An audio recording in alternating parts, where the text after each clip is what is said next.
Hi everyone, I'm Lorraine, Pampered Chef Consultant, and tonight I'm going to make quick fajitas in the microwave using our Rock Crock pan, everyday Rock Crock pan, and they're done in 18 minutes. So to get started, we'll start with the marinade for the chicken. It's 1 package of taco seasoning in a bowl with 3 limes that we will juice with our citrus press, and then we will let that marinate while I prepare the vegetables. So we'll start there. I love our citrus press. You put the cut side down and then just press it, and you get twice the amount of juice. It gets more juice out of your lime, much better. And it comes out inverted, but you've used all of the juice. Okay, so I have the limes in there, and we are going to mix that up. My whisk would have been better. I wasn't prepared on that part.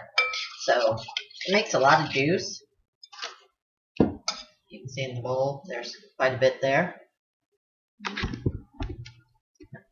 So then we're going to put the chicken in it. I've already washed the chicken, have it ready to go. So we will just put the chicken in there. I'm going to use our large chef's tongs to break it apart and get the flavoring on it.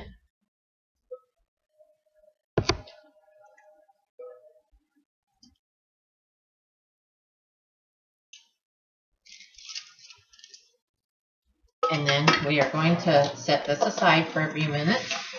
I'm going to shuffle this to bring it closer to you. Then we're going to prep our veggies. We have 3 bell peppers. I like color, so I got different colors, and a medium onion. And you can tell I've cut the tops off of the peppers. We'll use those too. I saved the last red pepper. This is our scoop loop, and very easy to clean them out. Just go side to side, and then take the little end and scrape them out, and you have a clean pepper. And I love our flexible cutting mats because of the fact you can just pick them up and carry your stuff to the garbage. I'm going to rinse this real quick.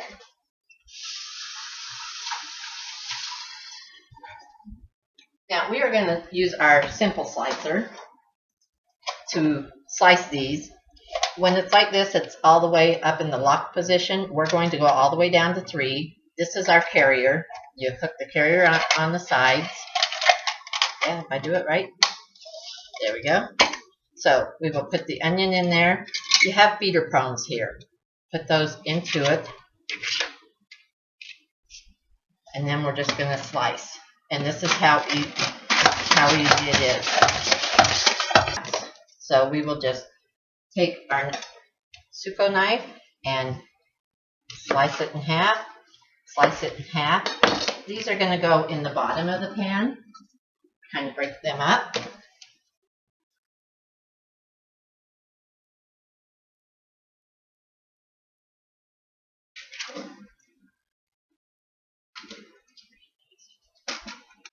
Put our hopper back on, and we're going to put the bell pepper in there. And again, use the prongs. Okay, I'm on the last pepper.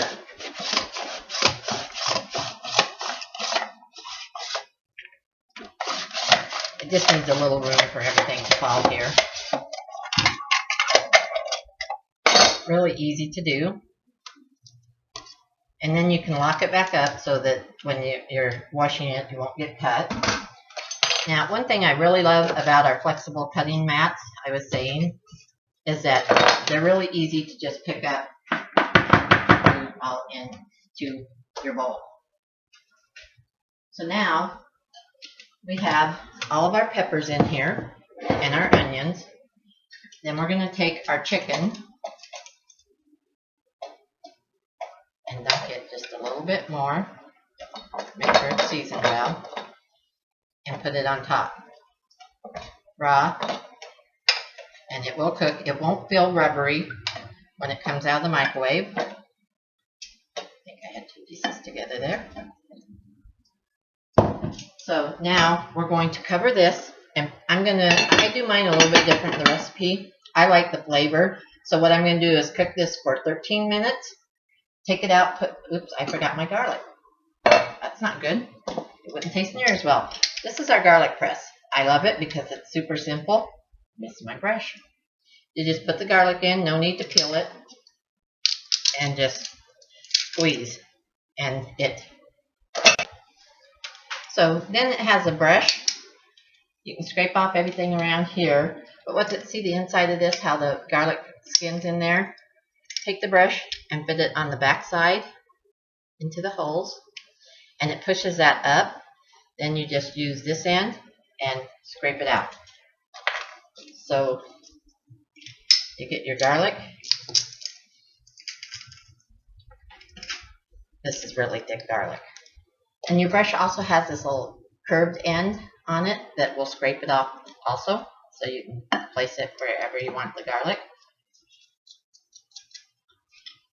And this one came out right on the end, so no work there.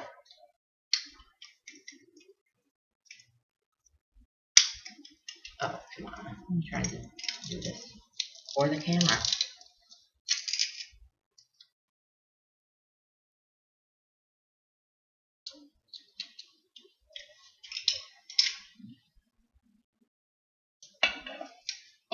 I love the fresh garlic, and this is the easiest, simplest thing to use for it. The smaller the garlic, the easier it is to press, but sometimes you get the big pieces. So, okay, now we're going to put the lid on this, and it's going to go in the microwave for 13 minutes. Then I like extra flavor, so I'm going to bring the chicken out. We will use our salad choppers to chop it up, and I put mine back in the liquid so that it gets more flavor through it, and then we'll finish cooking it. So we'll see you in 13 minutes. Okay, we're back. It's been 13 minutes. These are our microwave grips, silicone. They're $8 for the pair, but they're really handy. They latch onto the handles really great to bring hot things out of the microwave.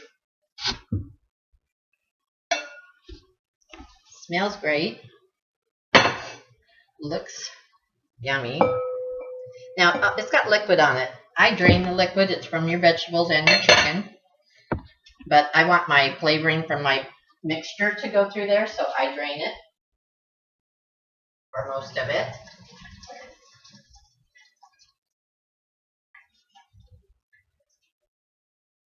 Because we'll still get a little more as it cooks some more. Then what we're going to do, the way our chef tongs work, they stay together if they're upright like this. Flip them, hold them together and flip them down. How come they don't want to work now that I'm videoing? And it releases them. We're going to take the chicken out and put it back into our taco juice. I'm going to spread our veggies out a little bit. These are our salad cutters. They should be called salad and chicken cutters, but they work on a spring. They're like scissors. So you just take and start cutting into your chicken. And once you get going, you can go upside down like this. And you just chop it until it's as thin as you want it. Hopefully you can see what this is doing. And the nice thing about this is it makes it more bite-sized, so you're not trying to tear the meat apart on your fajita once you've made it.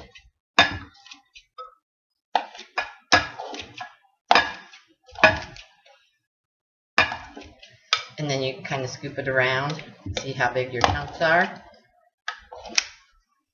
Just like that.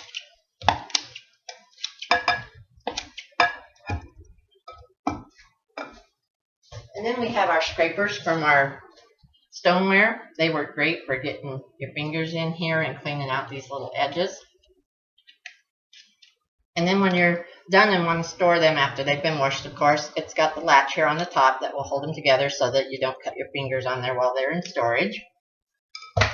Now, I'm going to mix this in with my juice, get good flavoring going through it, and we're going to put it back in here.